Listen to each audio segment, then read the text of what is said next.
Dando a largada no nosso Victober, vem trazer hoje uma das obras mais conhecidas de um dos grandes nomes da literatura vitoriana, Oliver Twist, do Charles Dickens.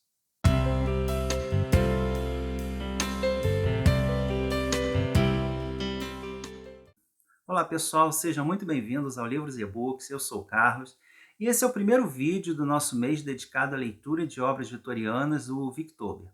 Se você ainda não sabe do que se trata, dê uma olhada no vídeo de apresentação que vai estar aí nos cards e na caixa de descrição, que eu falo mais sobre o projeto e mostro as obras que eu lerei. E se você está chegando agora ao canal, seja muito bem-vindo, espero que goste do conteúdo. E se vocês gostarem, por favor, não esqueçam de deixar sua curtida aí. E se não for inscrito, também faça sua inscrição e ative o sininho para receber as notificações sempre que eu lançar um vídeo novo. E falando do Oliver Twist, eu já fiz a leitura desse livro há alguns meses, mas deixei para trazer o vídeo sobre ele agora, dentro desse mês especial. E esse foi um dos livros do Dickens que eu tinha bastante vontade de ler, mas era um livro relativamente difícil de encontrar. Existem muitas edições adaptadas, mas pouquíssimas edições integrais. As duas existentes na época, eu vou deixar as capinhas aí, uma delas era da editora Amaryllis, que é uma edição muito bonita, mas com preço proibitivo, quase R$ 80 um livro na época. E a outra era uma edição de bolso com a famosa tradução inacabada do Machado de Assis, que eu, como muita gente, achava que o livro, a história nesse livro estava incompleta. Só depois de ler aqui é que eu fiquei sabendo que não, que a tradução foi completada e de forma bastante cuidadosa. Inclusive, eu vou deixar na caixa de descrição uma entrevista com o tradutor, justamente sobre o desafio que foi concluir uma tradução iniciada pelo Machado de Assis, Mas, mais recentemente, duas novas edições foram lançadas e com novas traduções. Uma muito bonita, também editada pela Unesp, e essa aqui, da Príncipes, que foi a edição que eu li. Oliver Twist foi publicado como folhetim entre 1837 e 1839 e em livro em 3 volumes em 1838. Foi o segundo romance do Charles Dickens e, sem dúvida, é um dos mais famosos e amados livros desse escritor. E nesse livro ele mostra, sem romantismo, é uma obra realista, a vida sórdida dos criminosos e mostra o tratamento cruel dos pobres e dos órfãos em Londres, em meados do século XIX. Esse é se eu não me engano, é o primeiro exemplo dos chamados romances sociais do Dickens. Ele fala do trabalho infantil, da violência doméstica, do recrutamento de crianças como criminosos, e da presença de crianças de rua. É ao mesmo tempo uma história bem divertida, é um melodrama, tem cenas aqui bem tristes, e também uma espécie de contos de fadas, se podemos chamar assim. Foi também um dos primeiros livros a apresentar uma criança como personagem principal. E o Dickens vai mostrar aqui o tipo de vida, os tipos de vida que o menino órfão rejeitado poderia esperar na Londres dos anos 1830. O Oliver é órfão, nasceu em um asilo, e após uma das cenas mais famosas aí da literatura, que ele pede um pouco mais de comida, ele é tido como baderneiro e vendido como aprendiz para um agente funerário. Nessa casa ele sofre maus tratos, bullying e acaba fugindo. E depois de escapar, viaja para Londres, conhece lá alguns meninos, entre eles o embusteiro astuto, que é o termo que está aqui nessa tradução, que é um garoto membro de uma gangue de batedores de carteira, que é liderado pelo Fagin, que é um criminoso já idoso. O Oliver é uma criança bem inocente. Ele está preso num mundo onde tem pouquíssimas opções de vida. Ou ele escolhe entre o asilo, a vida do crime e consequentemente, a prisão ou até a morte, por enforcamento. E só que no meio de toda essa corrupção e degradação que o Oliver vive, ele permanece uma criança de coração puro. Ele consegue se manter afastado do mal, enquanto todas as pessoas ali que estão ao seu redor se dedicam, são subvertidos pelo mal. E aqui nesse livro, o Dickens ele descreve bastante os efeitos do industrialismo na Inglaterra, no século XIX, que causou um crescimento populacional das cidades, uma inflação populacional muito grande nas cidades, também muita poluição, né, muita pobreza. E com isso o país teve que criar uma série de leis para cuidar dessas pessoas, né, desses pobres, da imensa população de rua que existia na época. E foi um sistema social bastante injusto, que, sob uma aparência, né, de cuidados e de assistência, promovia quase que um verdadeiro extermínio dos pobres, porque eles eram condenados a trabalhos extenuantes e repetitivos, subalimentados e condições de conforto totalmente inexistentes, né? Eles passavam frio e não tinham cuidado nenhum, não tinha higiene, e também não tinham nenhum cuidado de saúde. Inclusive as famílias eram separadas, porque esses abrigos eram separados por sexo. Então, às vezes, os homens iam para um abrigo e as mulheres e as crianças para outros, né? Então, as famílias eram separadas sem dó nem piedade. Então, a pobreza é uma situação bem recorrente que aparece assim no decorrer de todo o livro. E muito colocada também como decorrente desse sistema social, né, que era justamente o que o Dickens gostava de fazer nos seus romances, mostrar como o sistema social, a, e era muito isso que o Dickens gostava de mostrar nos seus romances, né, como a estruturação social causava esses efeitos nessas situações assim de bastante injustas. E eu sempre digo que existem escritores que são verdadeiros artistas das letras, né? Quase como se pintassem um quadro, porque eles se dedicam com esmero a cada frase, tem uma escrita fabulosa em detrimento da história, que às vezes nem é tão boa assim. Exemplo aí o Flaubert, com Madame Bovary, o nosso Machado de Assis mesmo, né, que era muito mais famoso pela escrita do que pelas histórias, enquanto outros não têm essa escrita tão bonita, mas são exímios contadores de história, como o Dumas, por exemplo. O Dickens é um dos poucos que reúne essas duas qualidades, porque ele sabe unir, principalmente nesse livro aqui, um realismo bastante sombrio, ao mesmo tempo que denuncia essas situações escabrosas, né, de uma forma bem irônica, além de conseguir, como ninguém, descrever cenas tão comoventes que levam o leitor às lágrimas. O livro também tem cenas bastante divertidas e talvez também uma das cenas mais sangrentas que aparecem numa obra do Dickens, né? Que não é muito comum, mas eventualmente tem, e aqui tem uma bem pesada. As descrições dele também são bem vívidas, e nesse livro ele descreve de forma bem realista as favelas e as condições de miserabilidade que grande parte da população londrina vivia nessa época, né?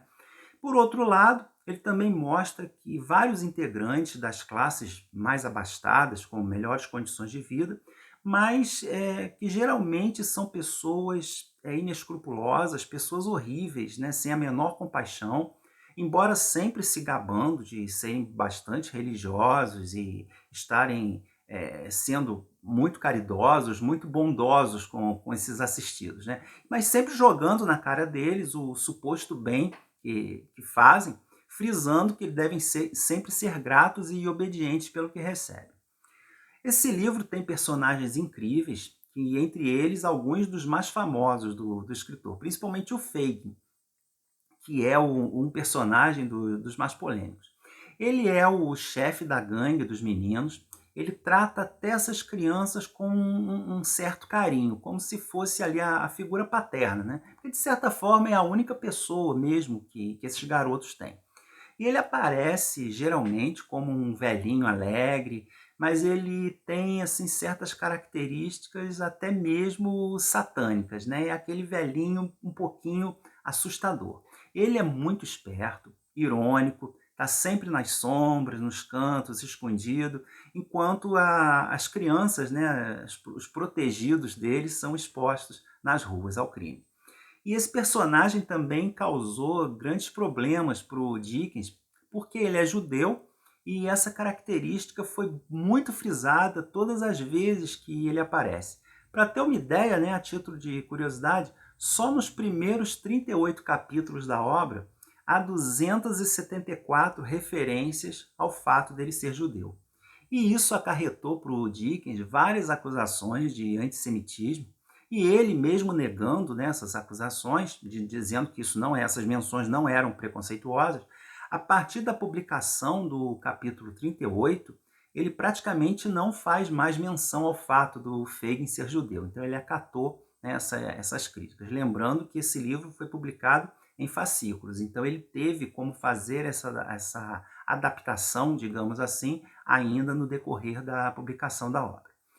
Outro personagem de bastante destaque aqui é o Sikes, que é um ladrão, um criminoso bem perigoso, que contrata, né, os meninos do Fagin para alguns servicinhos em que ele precisa de alguma criança, para se fingir de filho, para entrar em algum lugar inacessível.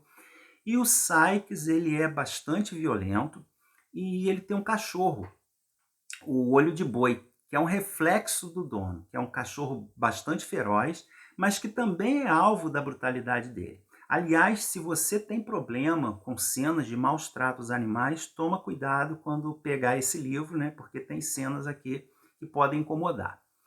E os famosos personagens engraçados e malvados ao mesmo tempo do Dickens também estão aqui nesse livro, como o Senhor e a Senhora Bumble, que protagonizam uma das cenas mais engraçadas, né, quando estão flertando ali um com o outro. Tem o casal de agentes funerários, especialmente a mulher, que é bastante cruel com o Oliver, e o Noah, que é um adolescente aprendiz desse casal, que vive perseguindo o Oliver, provocando bullying nele, né, e que mais tarde, no final do livro, vai reaparecer de uma forma bem importante.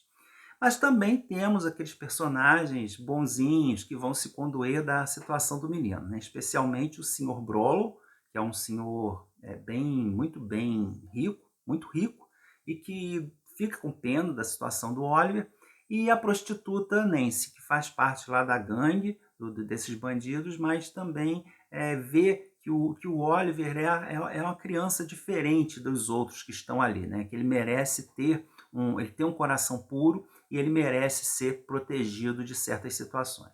E como não poderia deixar de ser, essa história teve inúmeras adaptações, desde o cinema mudo, sendo as mais famosas um filme de 1948, dirigido por David Lean, estrelando o Alec Guinness como Fagin, e um musical de 68, chamado Oliver, que foi um grande sucesso, indicado a 11 Oscars e vencedor de 6, inclusive o de melhor filme. Mas eu vou falar aqui das duas que eu assisti, né, e portanto posso falar com mais propriedade. A mais recente, de 2005, dirigida pelo Roman Polanski, com o Ben Kingsley como Fagin, é uma adaptação bem legal, embora seja fiel, né, até certo ponto. Ela fez algumas modificações porque ele eliminou todo um foco, todo um arco sobre a origem, os antepassados do Oliver, e focou mais na aventura da gangue dos garotos, né?